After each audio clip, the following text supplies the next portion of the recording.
প্রিয় ছাত্রীরা, কেমন আছো তোমরা? আশা করি সবাই ভালো আছো,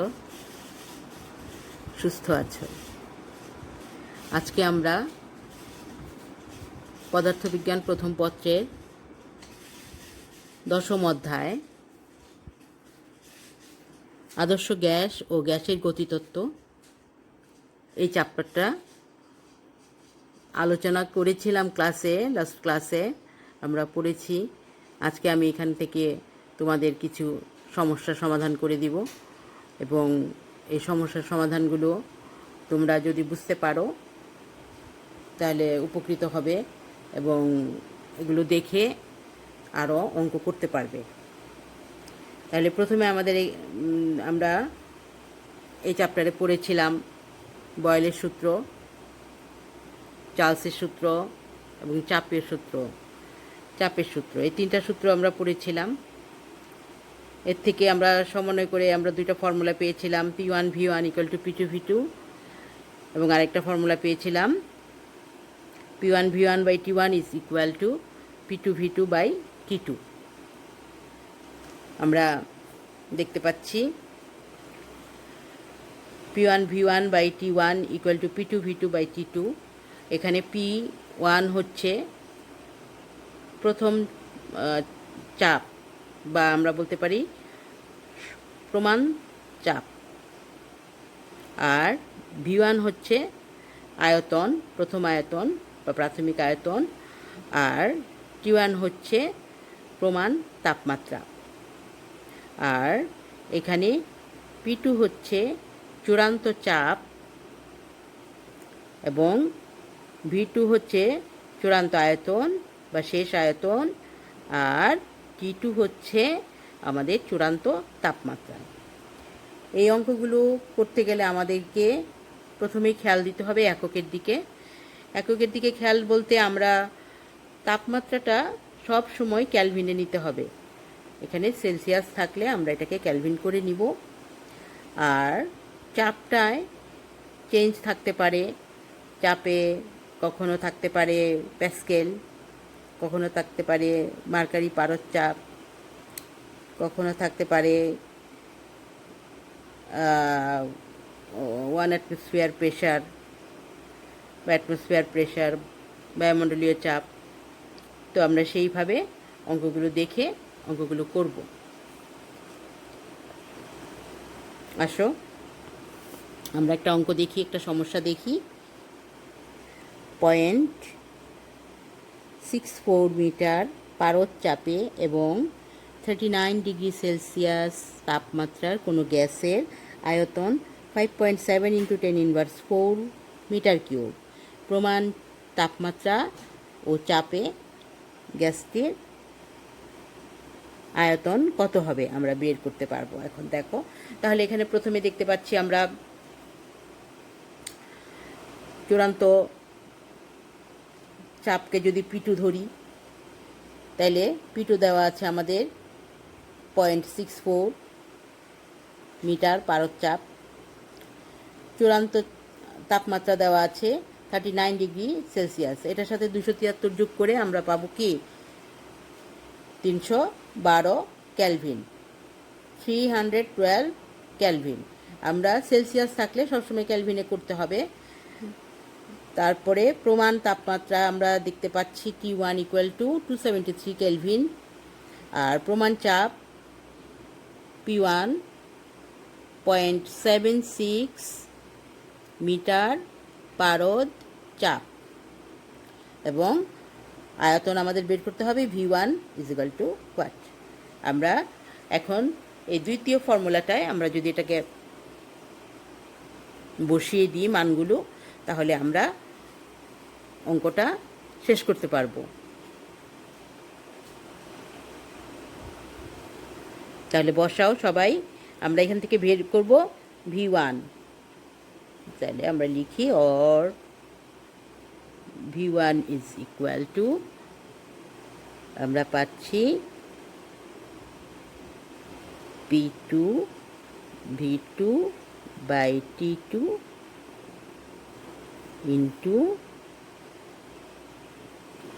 × T1/T2। P1। এখন আমরা এখানে মানগুলো বসিয়ে দিলেই আমরা সমস্যাটার সমাধান হয়ে গেল। তাহলে মানগুলো বসিয়ে দাও, P2-র মান বসাও, V2-র মান বসাও এবং T1-এর মান বসাও, T2-র মান বসাও, P1-এর মান বসাও। তাহলে আমরা V1 পেয়ে যাব এবং সেটার একক হবে মিটার কিউব। আয়তনের একক আমরা পেয়ে যাব মিটার কিউব। তাহলে এইভাবে আমরা আরও কিছু সমস্যার সমাধান করতে পারবো। আমরা এই ফর্মুলায় যে সমস্যাগুলো আছে সেগুলো সমাধান করতে পারবো। হ্যাঁ ছাত্রী বন্ধুরা, খেয়াল করো, এখানে আমি এখন এককগুলো নিয়ে তোমাদের সাথে একটু কথা বলছি। 1 অ্যাটমসফিয়ার মানে 1.0132 ইন্টু 10⁵ প্যাসকেল বা newton per metre square equal to 1.0132 bar. আর 76 সেন্টিমিটার পারদচাপ সমান সমান আমরা লিখতে পারি 760 মিলিমিটার পারদচাপ। আর যদি মিটারে লিখি তাহলে এটা হয়ে যাবে 0.76 মিটার পারদচাপ। আর এটাকে আমরা এই 0.76 মিটার পারদচাপটা আমাদেরকে এটাকে আমরা টেরিসেলি বলতে পারি, এত টেরিসেলি 1 টেরিসেলি। হ্যাঁ, তাহলে আমরা টেরিসেলি তো দরকার নেই, আমাদের মিলিমিটার, সেন্টিমিটার আর মিটার এই তিনটা আমাদের মনে রাখতে হবে। আর 1 অ্যাটমসফিয়ার সমান সমান কত প্যাসকেল এটা মনে রাখতে হবে। বারও বেশি আসে না কোথাও, তাও আমরা জেনে রাখলাম যে বার একটা একক আছে। তাহলে আমরা দেখতে পেলাম এই চাপের বিভিন্ন একক। তাহলে আমাদের এখানে অঙ্কটাই ছিল কি মিটার, তাহলে 0.76 মিটার পারদচাপ। আর মিলিমিটার হলে সেটা হয়ে যাবে 760 মিলিমিটার পারদচাপ। ঠিক আছে, আমরা পরবর্তী অংশে যাচ্ছি।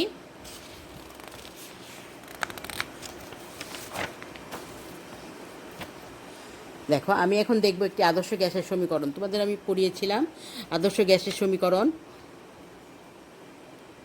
আমরা থিওরির মাধ্যমে দেখিয়েছিলাম যে কিভাবে আদর্শ গ্যাস সমীকরণটি প্রমাণ করা যায়।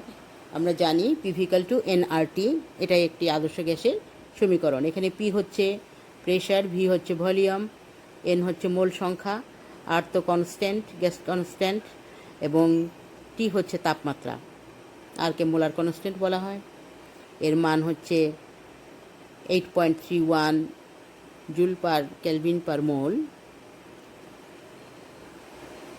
এখন আমরা একটা অঙ্কের বা একটা সমাধানের দিকে যাই। এটা সমাধান, একটা ছোট্ট একটা সমাধান, তোমরা দেখো এটা বুঝতে পারো কি না।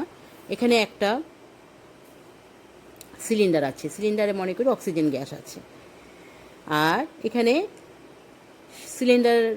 সিলিন্ডারের তাপমাত্রা, এখানে ঘরের তাপমাত্রা T, সিলিন্ডার আয়তন V, সিলিন্ডার ভর্তি গ্যাস আছে অক্সিজেন, এবং এই সিলিন্ডারের উপরে একটা নব আছে, সেখানে লেখা আছে আমার 7 অ্যাটমসফিয়ার প্রেশার, 7 ATM লেখা আছে অ্যাটমসফিয়ার। তাহলে এখানে P1 ধরি, এটা P1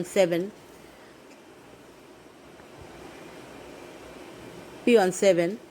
এখন আবার আমাদের মনে করি যে এই অক্সিজেনপূর্ণ সিলিন্ডারটি কোনোভাবে লিক হয়ে গেল, লিক হয়ে কিছু পরিমাণ গ্যাস বের হয়ে গেল। এখন বের হওয়ার পরে আমরা এখানে দেখতে পেলাম যে এখানে চাপটা আছে 5 অ্যাটমসফিয়ার। তাহলে এই 5 অ্যাটমসফিয়ার আছে। এখন আমরা এখানে কতটুকু গ্যাস বের হয়ে গেল এটা আমরা কিভাবে বের করতে পারবো, বা কত পার্সেন্ট অবশিষ্ট আছে যদি আমরা বের করতে পারি, তাহলে আমাদের যে একটা সমাধানটা হয়ে যাবে। যেমন এখানে যদি আমাদের এইটার তুলনায় এটাতে কতটুকু আছে, কতটুকু বেরিয়ে গেছে, সেটা যদি আমরা দেখাতে পারি তাহলে আমাদের হয়ে যাবে। তাহলে আমরা জানি প্রথম গ্যাসের ক্ষেত্রে আমরা লিখতে পারি পিভি ইকুয়াল টু এনআরটি, এনটাকে N1 ধরলাম, N1RT, এবং এখানে প্রথমে আছে আমার প্রথম সিলিন্ডারটায় আছে আমার গ্যাসের পরিমাণ হচ্ছে 7 অ্যাটমসফিয়ার, চাপ হচ্ছে 7, আয়তন হচ্ছে V, এবং N হচ্ছে N1, এবং R হচ্ছে Rও সেম, Tও সেম, এবং এটা 1 নং সমীকরণ দিলাম। 2 নং সমীকরণে আমি আবার দেখতে পেলাম যে লিক করার পরে এখানে আছে 5 ATM, তাহলে আমি 5 ইন্টু পি এর মানটা লিখে দিলাম, 5 ATM into V equal two N2RT। তাহলে এখন আমি 2 নং সমীকরণকে 1 নং সমীকরণ দ্বারা ভাগ করলাম, ভাগ করলে আমি N2 বাই কাটাকাটি চলে গেল RT ভি থাকলো আমার 5/7 equal to N2 by N1। এখন আমরা N2 বাই N1 এর মানটা আমরা নির্ণয় করব। কতটুকু অবশিষ্ট থাকবে সেটা আমরা পরে দেখছি, আগে আমরা বের করে নিই N1 N2। তাহলে আমরা দেখতে পাচ্ছি যে এখানে N2 বাই N1 হলো 0.71 ইন্টু 100%, তাহলে আমরা পাচ্ছি 71%। তাহলে গ্যাস অবশিষ্ট থাকবে কতটুকু, 100 মাইনাস 0.71% ইকুয়াল টু 0.29%। তাহলে আমরা বলতে পারবো যে আমাদের এখান থেকে এতটুকু বেরিয়ে গিয়েছে, আমাদের অবশিষ্ট আছে আর গ্যাস 29%, যা ছিল তার 29%। তাহলে এরকম একটি সমাধান আমাদের বুঝতে হবে, কারণ এরকম সমাধান পরীক্ষায় আসে। তোমরা এখন আমরা আরেকটি সমস্যা দেখছি। আদর্শ চাপ ও 27 ডিগ্রি সেলসিয়াস তাপমাত্রায় 21 গ্রাম অক্সিজেনের আয়তন কত? আমরা এই সমাধানটাও পিভি ইকুয়াল টু এনআরটি এই ফর্মুলা দিয়ে বের করব। এখানে একটা জিনিস খেয়াল করতে হবে যে অক্সিজেন দেয়া আছে 21 গ্রাম, অক্সিজেনের 21 গ্রামকে আমাদের অক্সিজেনের পারমাণবিক ভর এবং আণবিক ভর, অক্সিজেনের ভর হলো 21 গ্রাম আর আণবিক ভর হচ্ছে 32, আমরা জানি M। তাহলে এটা আমাদের জানতে হবে যে অক্সিজেন থাকলে কী হবে, নাইট্রোজেন থাকলে কি হবে, হাইড্রোজেন থাকলে কি হবে, এটা আমাদেরকে মনে রাখতে হবে। তাহলে আমরা ফর্মুলাটা লিখতে পারি V equal to nRT by P, বা এন সমান সমান আমরা জানি small m by capital M, RT by P.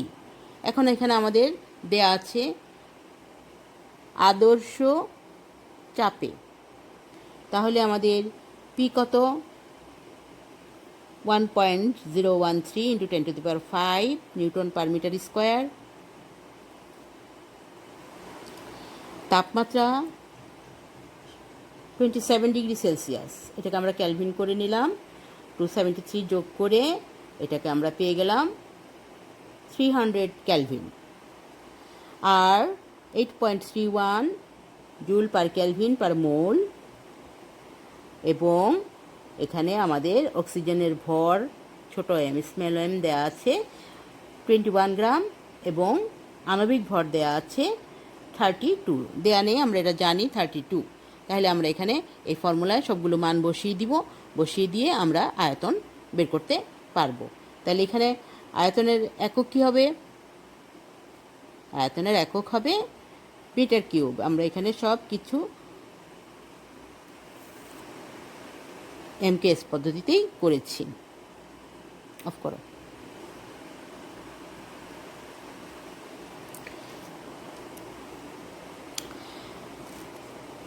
তাহলে আমরা এখান থেকে আদর্শ গ্যাস সমীকরণের এই ফর্মুলায় আরও অঙ্কগুলো করব, আরও কিছু অঙ্ক আছে আমাদের উদাহরণে, এগুলো আমরা দেখব।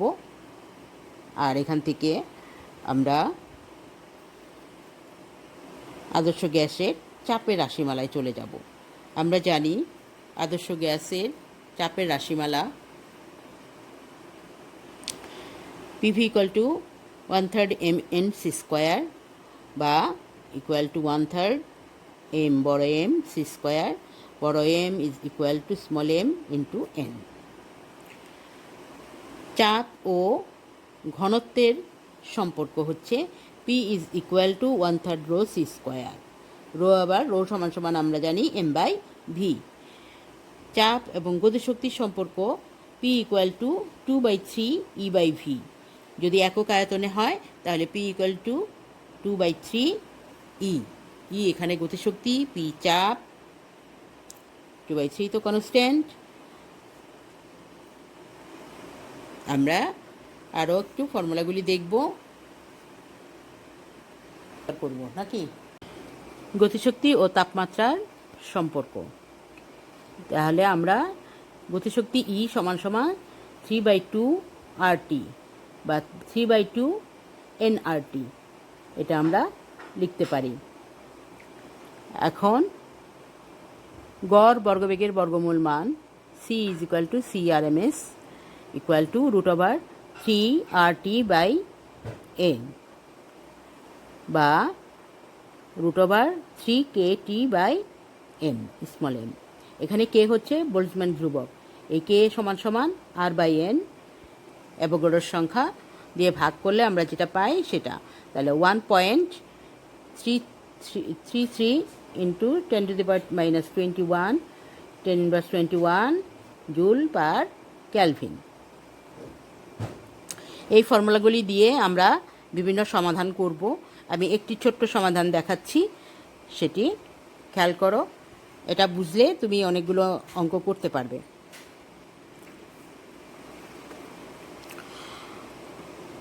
স্থির চাপে কোন তাপমাত্রায় নাইট্রোজেন অণুর গড় বেগের বর্গমূল আদর্শ তাপমাত্রা ও চাপে গড় বর্গবেগের বর্গমূলের দ্বিগুণ হবে। এই সমাধানটা আমরা করতে গেলে আমরা কোন ফর্মুলা ইউজ করব? এই যে আমরা এখানে দেখেছি উপরে যে ফর্মুলাটা, সি স্কোয়ার, সি গড় square equal to √3 RT by m. তাহলে আমরা যদি প্রথম অণুর ক্ষেত্রে ধরি C1 RMS, তাহলে সেটা হয়ে যাচ্ছে কত? √3 RT বাই এম।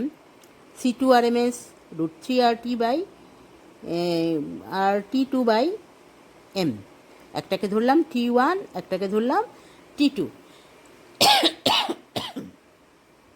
কারণ এখানে আমাদের তাপমাত্রার পার্থক্য হবে, কারণ আমার চেয়েছে কোন তাপমাত্রায়। তাহলে আমার এখানে স্থির চাপে এবং কোন তাপমাত্রায়, তাহলে তাপমাত্রা চাওয়া হয়েছে। তাহলে আমাদের আদর্শ তাপমাত্রা আমরা জানি T1 ইকুয়াল টু 273। আদর্শ তাপমাত্রা এখানে T1 is equal to 273 kelvin. আর চূড়ান্ত তাপমাত্রা T2 আমাদের বের করতে হবে। T2 আমাদের বের করতে হবে। তাহলে আমরা দুইটা সমীকরণকে লিখলাম, একটা হচ্ছে C1 RMS equal to √3 RT by M, আর একটা হচ্ছে C2 RMS equal to √3 RT T2 by M, একটা হচ্ছে T1 বাই এম। তাহলে এখন আমরা 2 নং সমীকরণ দ্বারা 1 নং সমীকরণকে যদি ভাগ করি তাহলে আমরা পাই C2 RMS by C1 RMS equal to √T2 by T1। আর প্রশ্ন মতে আমাদের দেওয়া আছে যে অণুর গড় বর্গমূলের বর্গমূল মান আদর্শ গ্যাসের আদর্শ তাপমাত্রা ও চাপে গড় বর্গবেগের বর্গমূলের দ্বিগুণ হবে। তাহলে আমরা লিখতে পারি প্রশ্ন মতে √T2 by T1 is equal two 2। যদি আমরা দুই দিকে বর্গ করি তাহলে T2 by T1 equal to 4, or T2 is equal to 4 into T1, অর্থাৎ 4 ইন্টু 273 ক্যালভিন। তাহলে আমরা এটাকে গুণ করলে পাই 1092 কেলভিন। আমরা 4 দিয়ে 273কে গুণ করি, গুণ করলে আমরা পাই 1092 ক্যালভিন। তাহলে এটাই আমাদের হবে চূড়ান্ত সেই নাইট্রোজেনের তাপমাত্রাটা। তাহলে এটা দিয়ে আমরা কয়েকটা অঙ্ক করব, আরও ফর্মুলা দিয়ে আমাদের বইয়ে আছে। আমরা এরপরে গড়মুক্ত পথ আমরা পড়েছিলাম গড়মুক্ত পথ। গড়মুক্ত পথ কাকে বলে আমরা সংজ্ঞাটা পড়ব এখানে। পড়ে আমরা এখানে ফর্মুলাটা জানি। একটা হচ্ছে, এটা দিয়ে আমরা সাধারণত আজকাল অঙ্ক করি, lambda is equal two 1/√2 pi sigma square N. এটা দিয়ে তোমরা অঙ্ক করবে যদি আসে। এখানে আমাদের সব কিছুই জানা, পায়ের মান তোমরা জানো, আর সিগমা হচ্ছে ব্যাস, অণুর ব্যাস, আর এন হচ্ছে অণুর সংখ্যা। তাহলে এগুলো দিয়ে আমরা গড়মুক্ত পথের রাশি সমীকরণটা বের করতে লিখে আমরা অঙ্কটা করতে পারি। তাহলে আজকে আমাদের এইটুকু ক্লাসের মধ্যে আমরা সময় স্বল্পতার জন্য আর একটু ক্লাস নিতে পারলাম না। আমাদের পরবর্তী ক্লাসে থাকবে আর্দ্রতা শিশিরাঙ্কের উপরে অঙ্ক করাবো। আর্দ্রতা এবং শিশিরাঙ্ক থাকবে। আর তোমরা এই চ্যাপ্টার থেকে যে সমস্ত সংজ্ঞাগুলো পড়বে সেগুলো হচ্ছে বয়লের আদর্শ গ্যাসের সূত্রগুলো পড়বে, তারপর গ্যাসের গতিতত্ত্বের মৌলিক স্বীকার্যগুলো পড়বে, তারপর আদর্শ গ্যাস কী সেটা পড়বে, আদর্শ গ্যাসের সমীকরণটা কিভাবে আসে এটা পড়বে। এভাবে আমরা ছোট ছোট কোশ্চেনগুলো পড়বে এবং বইয়ের উদাহরণে যে সমস্ত অঙ্কগুলো আছে সেগুলো করবে। সবাই ভালো থাকো। পরবর্তী ক্লাসে আমি তোমাদেরকে আর্দ্রতা শিশিরাঙ্কের উপরে পড়াবো। সবাই মনোযোগ দিয়ে আমার ক্লাসটা করবে। আর সবাই ঘরে থাকো, নিরাপদে থাকো, পড়ালেখা করো। ধন্যবাদ।